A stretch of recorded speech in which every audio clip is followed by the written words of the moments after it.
사랑하는 성도 여러분, 창세기 14장에서 아브라함은 놀라운 승리를 경험합니다. 강대국 연합국을 물리쳤을 뿐만 아니라 조카 롯을 구해냈으며 더 큰 전쟁이죠. 사실 소돔왕의 유혹, 어, 사람은 내게 보내고 물건은 네가 가져라라고 하는 그 타협, 그 진짜 영적인 그 전쟁을 그는 단호히 거절하고 하나님만이 천지의 주제이시다라고 하는 이 고백 속에서 온전한 11조를 드림으로 그는 이 영적인 전쟁 가운데 승리하였습니다. 그런 가운데 오늘 15장은 의외의 분위기로 또 시작을 합니다. 1절을 보면 이런 일들이 일어난 뒤에 주님께서 환상 가운데 아브라함에게 말씀하셨다. 아브라함아, 두려워하지 말아라. 나는 너의 방패다. 내가 받을 보상이 매우 크다. 여기서 우리는 중요한 사실 하나를 우리가 마주하게 됩니다. 그것은 무엇이냐? 그러한 믿음의 사람이었던 아브라함도 두려워한다는 거예요. 그러니까 이 승리 이후에 찾아오는 그러한 두려움들, 또 하나님 내가 믿음으로 살겠습니다라고 하는 그 믿음의 고백 이후에 찾아오는 그 결단 이후에 몰려오는 불안들, 또 그러한 신앙의 고비들을 넘긴 후에 찾아오는 공허함들, 하나님은 그것을 아신다는 것입니다. 그래서 이렇게 먼저 말씀하시는 것입니다. 그 아브라함의 마음을 아시는 주님께서 뭐라고 말씀하십니까? 두려워하지 말아라. 아브라함아, 두려워하지 말아라. 두려워하지 말라 하면서 아브라함에게 두 가지 약속을 주십니다. 개역개정판으로 좀 보면요, 나는 내 방패요 너의 지극히 큰 상급이니라 라고 말씀하십니다. 하나님은 아브라함에게 무엇을 주겠다고 말씀하시기 전에 내가 누구인지를 먼저 말씀하시죠. 나는 너의 방패다. 나는 너의 지극히 큰 상급이다. 이 세 번역에서는 내가 너의 보상이 되겠다라고 말씀하시는데요. 즉, 이 하나님 자신이 아브라함에게는 안전이고 하나님 자신이 아브라함의 미래라고 하는 그러한 말씀을 아브라함에게 주고 있는 것입니다. 우리의 두려움을 가만히 들여다보면 두 가지의 것들이 우리 가운데 두려움을 줍니다. 하나는 내가 과연 이렇게 건강하게 또 아무런 문제 없이 살아갈 수 있을까? 안전에 대한 마음들, 또 불확실한 미래에 대한 두려움들. 그런데 하나님은 그런 그의 마음을 아시고 그런 우리를 아시고 말씀하시는 것입니다. 내가 너의 큰 방패이다. 내가 너의 큰 상급이다. 사랑하는 여러분, 우리가 불안해할 때는 우리의 모습을 보면 하나님이 없어서가 아니라 사실 하나님보다 우리의 상황이 더 크게 보일 때 우리는 두려움에 빠지게 됩니다. 여러분, 하나님을 바라본다는 것, 그것은 문제를 보지 않는다는 것, 문제를 인식하지 못한다는 것이 아니라 문제를 딱 그 정도의 문제로 볼 수 있게 되는 거예요. 그 문제를 우리의 생각, 우리의 관점에서 말할 수 없이 크게 보는 것이 아니라 그냥 그 문제는 문제구나라고 하는 그 문제 정도로 정확하게 인식할 수 있게 되어지는 것. 그리고 결국 그 문제 역시도 나의 문제가 아니라 누구의 문제가 됩니까? 주님의 문제가 되는 거죠. 주님께 맡기는 그 순간 하나님이 나의 방패가 되시고 하나님이 나의 상급이 되시는 그 고백 속에서 우리의 문제는 우리의 문제가 아니라 하나님의 문제가 되는 것입니다. 아브라함은 하나님 앞에 아주 정직하게 말합니다. 2절에 보면 아브라함이 여쭈었다. 주 하나님, 주님께서는 저에게 무엇을 주시렵니까? 저에게는 자식이 없습니다. 하나님이 미래에 대한 그리고 자신의 안전에 대한 보장, 내가 너의 하나님이다 라고 말씀하셨을 때 아브라함의 질문은 그래서 하나님 저에게 무엇을 주시겠습니까? 저에게는 자식 하나조차도 없습니다. 여러분, 이러한 우리 가운데 질문은, 그런 하나님을 향한 질문은 그냥 우리가 불신앙이다 라고 하는 것으로 치부해서는 안 됩니다. 하나님이 말씀하실 때 우리는 그런가 보다, 뭐 맨날 그렇게 말씀하시니까 그러려니 하고 우리는 넘어갈 수 있겠죠. 익숙하게 들려지는 주일의 말씀, 또 새벽의 말씀, 그런가 보다, 하나님이 뭐 방패시라니까 상급이시라니까 라고 하면서 그냥 이해한 척, 그리고 그것을 우리가 그 은혜를 누리고 있는 척 하면서 그렇게 지나갈 수 있겠죠. 그러나 아브라함은 그렇지 않습니다. 이 하나님의 약속의 말씀을 붙들어요. 그 말씀을, 그 언약을 진지하게 붙들었기 때문에 이 질문이 나오는 것입니다. 하나님 내 방패시라면서요. 하나님 나의 상급이시라면서요. 하나님 나에게 무엇을 주시겠습니까? 또한 그러한 약속 가운데 여전히 변하지 않는 그의 현실 속에서 그는 이 이야기를 하고 있는 거겠죠. 사랑하는 여러분, 하나님께 우리가 질문하는 것은 죄가 될 수 없습니다. 그것은 죄가 아니에요. 죄라는 것은 하나님을 떠나 질문하는 것, 그게 바로 죄인 것입니다.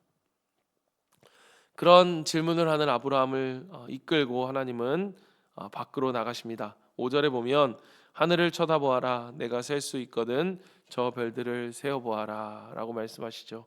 그리고 주님께서 아브라함에게 뭐라고 말씀하십니까? 너의 자손이 저 별처럼 많아질 것이다. 하나님은 아브라함의 시선을 바꾸십니다. 아브라함의 눈높이를 바꾸시는 거예요. 그 장막 안에서 보면 그 별은 보이지 않습니다. 장막 안에서만 보면 나의 현실인 내게 자식이 없구나라는 것밖에 보이지 않습니다. 그러나 하나님이 그의 손을 이끄시고 하늘을 보게 하셨을 때, 이 하늘은 하나님을 상징하는 것이겠고 하나님의 약속을 보여주는 약속의 증표이기도 할 것입니다. 그 하늘을 볼 때, 즉 하나님을 바라볼 때 그 시선은 누구까지 나아가는 것입니까? 나의 가능성이 아니라 하나님의 언약, 그 언약에서 비롯되어지는 하나님의 약속을 바라보게 되는 것입니다. 하나님은 우리에게 가장 먼저 하시는 게 무엇이냐? 우리의 문제를 해결해 주시기 이전에 하나님은 우리의 시선을 바꾸어 주신다는 거예요. 우리의 손을 이끌고 가장 어두운 때 별이 가장 밝게 빛나는 것처럼 그 하늘을 바라보며 그 별을 바라보며 하나님의 약속을 기억하라 말씀하시는 것입니다. 문제 아닌 그 문제를 넘어 하나님을 바라볼 때에 그 하나님의 시선으로 우리의 삶을 바라보게 되는 것이죠. 오늘 말씀 가운데 가장 중요한 구절이라고 한다면 바로 6절일 것입니다. 6절, 아브라함이 주님을 믿으니 주님께서는 아브라함의 그런 믿음을 의로 여기셨다. 여기서 분명한 것은 이것입니다. 여러분, 아브라함의 의, 그를 옳게 여기셨다라고 하는 이 칭찬, 그 확인은 그의 행위로부터 나오지 않았다는 것입니다. 그러니까 아브라함의 의라는 것은 무엇으로부터 나옵니까? 바로 믿음이죠. 하나님께서 그에게 말씀하셨을 때 그는 그것을 믿었습니다. 그러니까 이 아브라함의 의는 믿음으로 전가된 의라는 것입니다. 이게 우리의 개혁주의의 가장 중요한 핵심이기도 하죠. 우리가 이른바 이신층의라고 하는 것, 믿음으로 말미암아 의롭게 되었다. 우리의 행위나 우리의 생각이나 우리의 행동으로 우리가 의롭다함을 받은 것이 아니라 그 하나님을 믿음으로 의롭다함을 받았다는 것입니다. 그리고 나서 하나님께서 7절부터 11절까지 보면 그 언약, 그 하나님을 믿음으로 의롭게 함을 여김받은 그 아브라함을 향해 확실한 언약을 맺으시는데, 이 언약을 아브라함의 수준에서 아브라함의 눈에 보이는 방식으로 하나님께서 그와 언약을 맺으십니다. 짐승을 쪼개고 그 사이를 지나게 하는 고대근동의 언약의 방식이었습니다. 그런데 중요한 것은 바로 15절 후반에 나오는데요. 아브라함은 깊이 잠듭니다. 그리고 하나님만이 그 쪼갠 고기 사이를 지나가십니다. 여러분, 그 당시의 언약은 고기를 쪼개고 그 사이를 그 언약의 당사자인 두 사람이 지나감을 통해서 우리가 만약 이 언약을 어기면 이와 같이 이 고기가 이 동물이 둘로 쪼개진 것처럼 이렇게 될 것입니다 라고 하는 그러한 엄청난 언약, 그 엄청난 무시무시한 언약을 하는 방식이었어요. 그런데 이 언약의 방식을 그와 맺으시는데, 이 언약의 방식을 통해 그와 언약을 맺으시는데 어떠한 놀라운 일이 일어나느냐? 하나님이 그곳을 지나가시고 그리고 나서 그 제물이 불타 없어져 버리는 거죠. 이것은 무엇을 의미합니까? 아브라함은 지나가지 못했습니다. 지나가지 않았습니다. 바로 이 언약의 성취, 그 언약을 지키고 언약을 이루시는 분은 오직 하나님이시다라는 것을 우리에게 보여주는 것입니다. 그러니까 하나님의 언약, 우리가 생각하는 쌍방의 언약이 아니라, 쌍방의 계약이 아니라 일방적인 언약, 일방적인 은혜의 언약. 그래서 하나님의 언약을 우리는 은혜의 언약이라고 부르는 것입니다. 사랑하는 성도 여러분, 하나님은 우리를 향한 신실하신 그 하나님의 언약을 반드시 지키시는 분이십니다. 그러니까 우리의 언약, 하나님과 우리의 끊어지지 않는 이 관계는 우리가 하나님 앞에 잘했기 때문에 이 관계가 끊어지는 것이 아니라 하나님이 이 약속을 지금도 여전히 우리와 함께 지키시고 붙드시고 계시기 때문인 것입니다.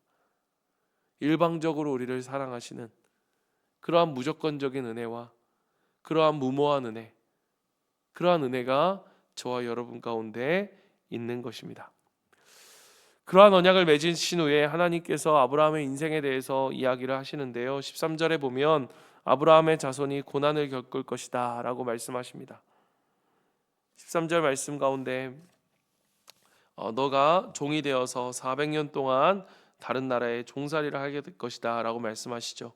그러나 동시에 15절과 16절에 보면 그러나 거기에서 그저 머물러 있지 않고 4대째가 되었을 때 이 땅으로 다시 돌아올 것이다 라고 말씀하십니다. 그러니까 출애굽의 약속과 그들의 회복이 아브라함 때 이미 약속된 일이고 하나님께서 예비하신 일이라는 것입니다. 그러니까 하나님의 언약 가운데는요, 여러분, 우리의 고난을 삭제하는 것이 아닙니다. 하나님의 언약은 우리의 고난을 삭제하는 것이 아니라 우리로 하여금 그 고난을 통과하게 하신다. 그 고난 속에 매몰되어 고난 속에 엎드려지는 것이 아니라 우리의 손을 잡고 그 고난을 통과하게 하시는 것, 그게 바로 오늘 하나님의 언약 가운데에 있는 것입니다. 말씀을 마칩니다. 사랑하는 성도 여러분, 오늘 창세기 15장은 우리에게 말씀하여 줍니다. 하나님은 강한 믿음이 있는 사람에게만 언약을 주시는 분이 아니시고 두려워하는 사람, 흔들리는 사람, 또 때로는 하나님을 향하여 질문을 하는 사람, 그들에게 더욱더 분명하게 다가오시는 분이시다. 하나님의 무조건적인 사랑과 하나님의 신실하신 사랑을 우리는 볼 수 있죠. 그리고 그런 언약을 우리와 맺으시고 우리에게 말씀하십니다. 두려워하지 말라. 나는 너의 방패이고 너의 지극히 큰 상급이다.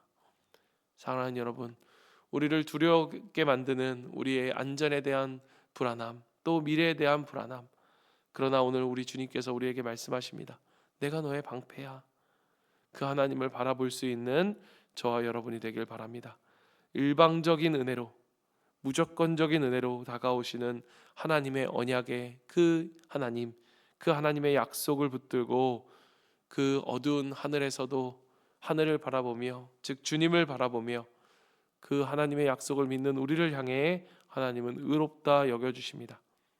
그 은혜, 그 믿음을 고백하는 우리를 의롭다 여기시고 그 은혜 속에서 하나님이 주시는 은혜와 우리의 삶에 책임져 주시는 방패가 되시고 지극히 큰 상급이 되시는 하나님을 누리며 살아갈 수 있는 저와 여러분이 되기를 간절히 소망합니다. 아멘. 우리 말씀을 가지고 우리가 함께 붙들며 나아갑니다. 첫 번째는 상황보다 하나님을 더 크게 보게 해달라고. 우리 가운데 두려움이 몰려올 때, 불확실함이 몰려올 때 그것보다 더 크신 하나님을 바라보게 하소서. 또한 아버지, 우리가 행위가 아닌 은혜로 주님 앞에 서 있음을 기억하고 오늘 그리스도의 의, 우리를 의롭다 여겨주시는 하나님으로 말미암아 오늘 우리가 온전하지 못한 우리의 모습일지라도 주님 앞에 순종하며 살아가는 우리의 삶이 되게 해달라고 이 두 가지를 위해 기도하고요. 그리고 기도할 때 오늘 특별히 우리가 특별 선교 세미나가 있는 날입니다. 오늘 하나님 오시는 우리 선교사님을 통해서 하나님 성령의 충만함을 부어주시고 또 선교사님을 통해 오늘 우리에게 정말로 필요한 하나님의 말씀이 들려지게 하시고 그 가운데 선교가 남의 이야기가 아니고 누군가만 하는 이야기가 아니요, 오늘 우리의 삶의 이유이고 우리가 이 땅에 존재하는 이유이고 우리에게 생명을 주신 이유라는 사실을 우리가 깨닫고, 하나님 아버지, 우리가 살아가는 모든 날 속에서 정말 하나님의 사명으로 살아가는 그러한 삶이 되기를 다시 한번 결단하고 다짐하는, 정말 모든 성도들이 모여서 함께 주님 앞에 그 은혜를 누리는 귀한 시간이 될 수 있도록 도와달라고, 오늘 수요기도의 특별 선교 세미나를 위해서 기도해 주시고 우리 환우들을 위해 기도하고 또 목원들을 위해 기도하고, 하나님 우리에게 정말로 겸손한 마음을 주시고 하나님 온전히 순종할 수 있는 용기와 지혜를 달라고, 우리 시간 같이 한번 기도하면서 주님 앞에 나아가도록 하겠습니다.